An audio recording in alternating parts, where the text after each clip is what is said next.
ഹംപി കൂട്ടബലാത്സംഗ കേസിൽ 3 പ്രതികൾക്കും വധശിക്ഷ. ഗംഗാവതി കോടതിയാണ് പ്രതികൾക്ക് വധശിക്ഷ നൽകിക്കൊണ്ട് നിർണായകമായ വിധി പുറപ്പെടുവിച്ചത്. 2025 മാർച്ചിലാണ് ഇസ്രായേലി വനിത ഉൾപ്പെടെ 2 പേർക്ക് നേരെ നടന്ന അതിക്രൂരമായ ആക്രമണം.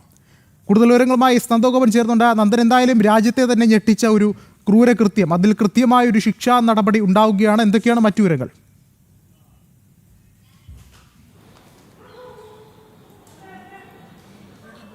2025 മാർച്ച് 8-നാണ് ഇതുമായി ബന്ധപ്പെട്ട സംഭവം ഉണ്ടാകുന്നത്. അതായത് ഒരു ഇസ്രയേലി വനിത, ഇവർ ഹംപി കാണാൻ വേണ്ടി കർണാടകയിൽ എത്തിയതായിരുന്നു. ഇവർക്കൊപ്പം ഇവർ താമസിച്ചിരുന്ന ഹോം സ്റ്റേ ഉടമയായ വനിതയും ഉണ്ടായിരുന്നു. ഇവർ രണ്ടുപേരും ഒപ്പം തന്നെ ഒരു അമേരിക്കൻ പൗരനും മറ്റ് ഗുജറാത്ത്, രാജസ്ഥാൻ സ്വദേശികളായ 2 പേരും ചേർന്ന്, അങ്ങനെ 5 പേർ ചേർന്നാണ് ഗംഗാവതി പുഴയുടെ തീരത്തെത്തിയത്.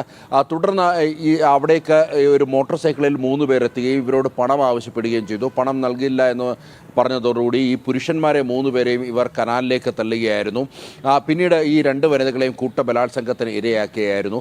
ഇതുമായി ബന്ധപ്പെട്ട് രാജ്യാന്തര ശ്രദ്ധയാകർഷിച്ച ഒരു കേസ് കൂടിയാണിത്. പ്രത്യേകിച്ച് ഒരു ഇസ്രയേലി വനിതയാണ് കൂട്ടബലാത്സംഗത്തിന് ഇരയായത്.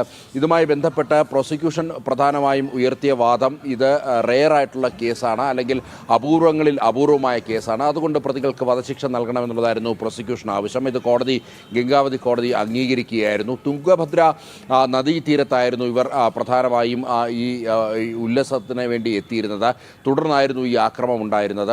ഏതായാലും ഇതുമായി ബന്ധപ്പെട്ട് ഇപ്പോൾ 3 പ്രതികൾക്ക് ആണ് ഇപ്പോൾ വധശിക്ഷ വിധിച്ചിരിക്കുന്നത്. ഇവർക്ക് ഏതെങ്കിലും തരത്തിലുള്ള ഇതുമായി ബന്ധപ്പെട്ടുള്ള പ്രശ്നങ്ങൾ നേരിട്ടാൽ ഹൈക്കോടതിയെ സമീപിക്കാമെന്നുള്ളതും കോടതി വ്യക്തമാക്കിയിട്ടുണ്ട്. ഏതായാലും ഹൈക്കോടതി കൂടി അംഗീകരിച്ചാൽ മാത്രമേ ഇവരുടെ വധശിക്ഷ നടപ്പാകുകയുള്ളൂ. വിഷ്ണു. ശരി, നന്ദഗോപനാണ് വിശദമായ വിവരങ്ങൾ നൽകിയത്.